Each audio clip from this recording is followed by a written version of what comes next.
All right, here comes another video that honestly I really didn't want to make, but I'm getting tired of being asked about it in the comments every single day. And the reason I didn't want to make it is not because I don't think it's worth talking about or interesting or even a big story in the world of college football. I think it's all of those things. It's just because every time I do a video about this topic, I already know there's going to be a certain percentage of the brain dead among us that are going to watch less than 5 minutes of this video, assume I don't like Deion Sanders, and then because I'm white, they're going to call me racist and click off.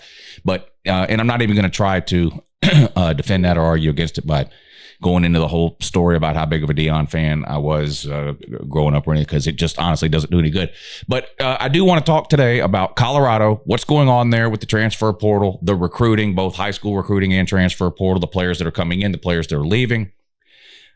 Some of the stuff that is going on with his daughter, which is not football related, it's basketball related, but it's been all over everywhere lately. Deion, his daughter, and I guess one of his ex-wives, and Deion's future at Colorado. And I'm going to sort of start at the end here and tell you, I don't think Deion's got a future at Colorado. I haven't thought that since the day he was hired. I don't think he's getting fired there. I don't think he's going 0-12 and they're going to run him out of town.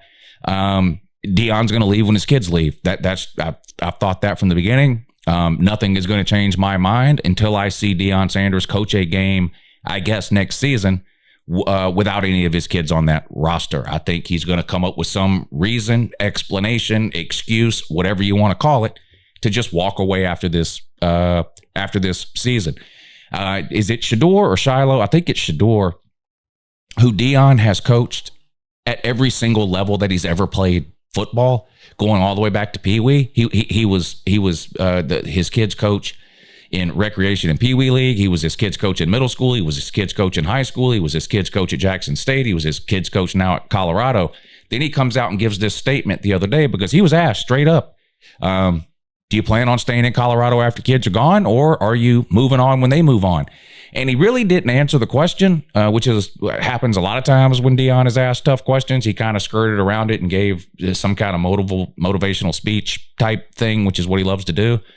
But basically what he said is, he was like, I'm a father. I'm not a baby daddy. I don't follow my kids around. They follow me. And then went into this whole thing about building generational wealth and just didn't answer the question. But one thing he said, he was like, I'm a father. I'm not a baby daddy. I don't follow my kids around. They follow me. That's not true at all. Deion has literally followed his kids around at every level of football that they have played, going all the way back to Pee Wee. Now you can say, well, Deion got the job at Colorado first and then his kids transferred there. And I get that, but just, look at where Deion has coached. Wherever Shedeur has played, I think it's Shedeur, not Shiloh. Wherever Shedeur has played, Deion's been the coach there. Pee Wee, middle school, high school, Jacksonville State, now Colorado. Is the NFL going to give Deion a job? I don't think so. Here's the thing about Colorado hiring Deion. I don't think it was a bad hire. And that some of you may find that hard to believe, considering how, what's the word? Critical I've been on, about how Deion has done there. Colorado is a dead program. There are big time hardcore college football fans that 3 years ago, if you would have asked them to name every single team in the Pac-12, they wouldn't have named Colorado. Like, they were just a forgotten team, a forgotten program. And more importantly, especially in today's world, a forgotten brand. And if you're trying to be optimistic about Deion Sanders, that is the one area where he has hit a home run and been a huge success. There's not a college football fan, even the casual among us who barely pay attention, who don't know what's going on at Colorado right now. And they all have an opinion about it. And that has brought with it a financial windfall for the University of Colorado, whether you're talking about season ticket sales, merchandise, marketing money, NIL, whatever it is. That part of hiring Deion has been a success. And that's why, regardless of how bad his win-loss record was last year or will be this coming year, I still think it's overall a success for Colorado in hiring him, because the reality is, who were they going to get in there that was going to give them some sort of immediate turnaround and turn them into a 10-plus win team or a conference contending team or a playoff contending team? Nobody. Nobody that has that ability was going to go there. They were going to have to get a young up-and-coming assistant from somewhere, or promote a group, hire a group of 5 or something like that. And how much success would they have had win-loss wise versus what Deion has had, there's no, I mean, we can argue about that to the cows come home. We have no idea. Obviously, Colorado would not have two of their best players, Shedeur and Travis Hunter, had it not been for hiring Deion. But the one thing we do know is that there is no other human being on the planet they could have hired that would have given them the financial gains that they have gotten over the last couple of years because of the publicity that came along with hiring Deion Sanders. So if I'm going to be optimistic about it, that was a huge success and a home run for Colorado. But as far as Deion Sanders being a football coach or developing Colorado into some sort of consistently good program that contends for conference championships or playoffs, that didn't happen last year. It's not going to happen this year. And if he stayed there for the next 10 years, it wouldn't happen. He's not a football coach. He's not coaching anybody at practice. He's a motivational speaker. He's a team mom with a gold whistle. He's a mouthpiece. He's a hype man. And he's very good at all that stuff. But what he's not good at is being a football coach and running a football program. And it's probably because he doesn't have anywhere near enough experience to be any good at it. Just because you are a great football player does not make you a great football coach. And that applies to anything across the board. Whatever it is you're great at does not necessarily mean you would be great at teaching other people to do that. Coaching is a completely different skill set than playing. Now, yes, there have been some very successful players who have gone on to have very successful coaching careers. But most successful coaches were just average no-name players, or they weren't players at all. Kirby Smart wasn't some kind of all-world college football player. Neither was Nick Saban or Dabo Swinney or Lincoln Riley or Ryan Day or anybody you want to name. Jim Harbaugh was pretty good in college and in the pros and ended up being a pretty good coach at both levels. But that's not always the case. Steve Spurrier won a Heisman and was a great college coach, failed in the NFL. Being good at one isn't an automatic that you're going to be good at the other. There are examples on both sides of that argument, which proves that it's not a guarantee. It could go good or bad. The entire approach and philosophy that Deion Sanders has to building Colorado, building a roster, building the program is wrong, and it's never going to work. It's just not. You cannot sign 4 and 5 high school players a year and be successful over the long run. You cannot do that. Is it possible that in some given year he strikes gold 4 or 5 times in the transfer portal and ends up having an 8, 9, 10 win season, making a decent bowl game? Yes, that is possible. That is possible. It's much more likely, though, that that's not going to happen. Shedeur Sanders is really good, one of the best quarterbacks in the country. Travis Hunter is probably is the best athlete in the country for sure, and one of the best 5 or 10 players in the country. Shiloh is okay at defensive back, although he's not going to be winning any awards, but he's okay. He'll have a shot in the NFL, I'm sure. After that, it's just a significant drop off there. They do not have the depth. They don't have the offensive line, and most importantly, they don't have the cohesion and the development that comes along with signing high school classes, getting them into the program, acclimating them to your way of doing things, your style, your culture, teaching them the offense or defense, developing them over a year or a 2-year period, and then starting them for a couple of years. Now, I understand that with the transfer portal, there are a lot of individual situations where that's not the case because a kid signs somewhere, sits on the bench for a year, and transfers out. However, look around the country. There's not another coach recruiting 4 high school players a year, or 5 or 6 or 7. It's insanity. And the worst part about it is what ends up happening is when you recruit nothing but transfer guys, number one, they're way more likely to transfer a second time. It's like the repeat offender analogy, right? Someone is way more likely to commit a second crime than they are a first crime, right? If someone has shown you they're willing to transfer, they're willing to transfer again. It doesn't mean they will, but the percentages are higher. And it's happening now at Colorado. Dylan Edwards is one of their best offensive players, period. And he's going to have a monster season at Kansas State. I'm almost willing to guarantee it. He's a clone of Deuce Vaughn, and we saw what Kansas State did with Deuce Vaughn a couple of years ago. He's going to have a monster season at Kansas State. And good on Dylan Edwards, because he's a hell of a player. He's fun to watch. I liked watching him last year at Colorado, and he has improved his situation drastically.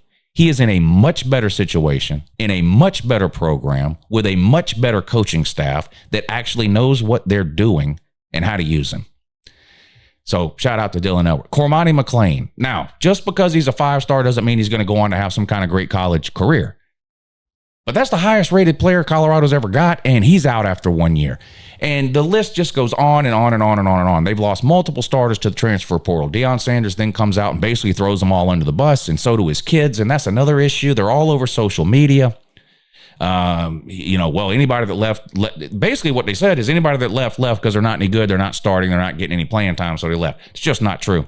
That's just not true. There are multiple people who would have been starting for Colorado this year that have transferred out. They're gone. It's not going to work long term. And I don't think there's going to be a long term. I think Deion leaves after this season.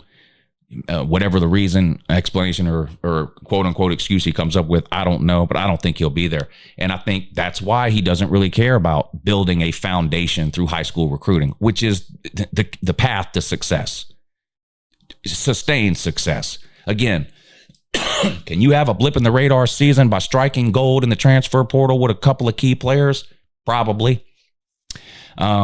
Is that any different though than Minnesota winning 10 games once a decade and then going back to winning 5, 6, and 7?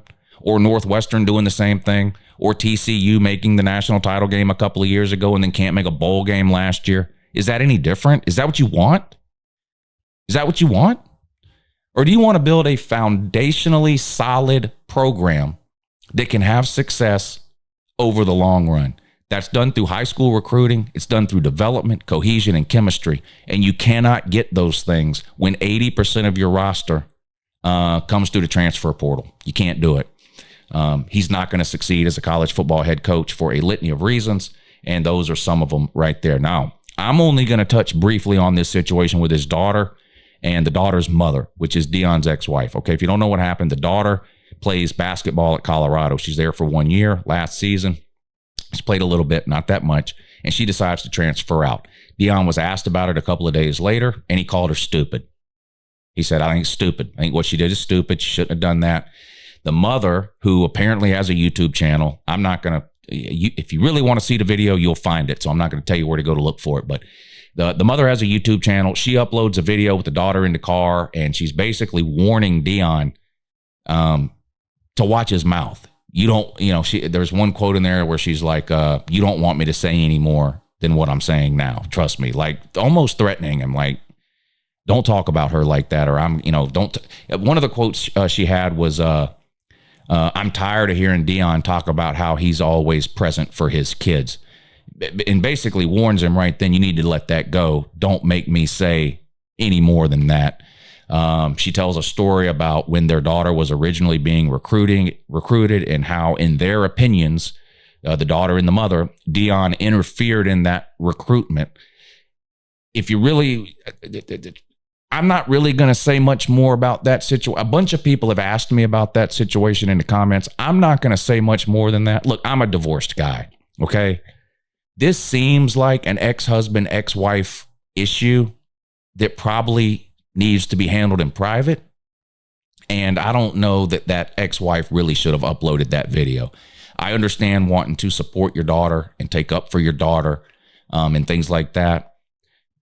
But you probably could have called Deion and told him those things rather than upload that video to YouTube. It comes off as a reality, almost like a Real Housewives of LA type of just drama, personal type of situation that probably doesn't need to be broadcast on YouTube or anywhere else.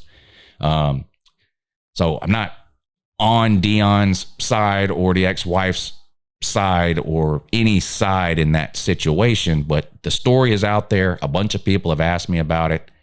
I don't really, it seems like a personal situation that should be handled privately, not on YouTube. And I guess I'll just leave that part of it alone. So what do I think Colorado will be in 2024, the actual team? Well, I think they'll probably be a little bit better than they were last year just because it's the second year there. And I do think Shedeur Sanders is a really good quarterback. I think he's going to score a lot of points. I like their wide receivers. Running backs took a hit with losing Dylan Edwards. We'll see what they replaced that with. But if you look at Colorado last year, they basically abandoned running the ball. We'll see what happens with them this year. But honestly, when it comes to just looking at Colorado's football team for 2024, I have basically the same feelings I had about them as I had this time last year. I don't think they're very good in the trenches along either line of scrimmage. I think they're undersized.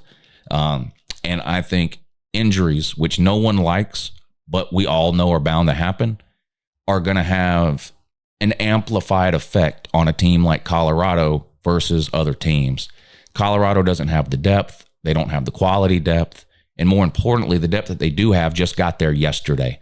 Anytime you lose a starter, that hurts because the guy that's starting is starting for a reason, as opposed to the guy that is backing him up. So any team loses a starter, it has some measurable effect, right?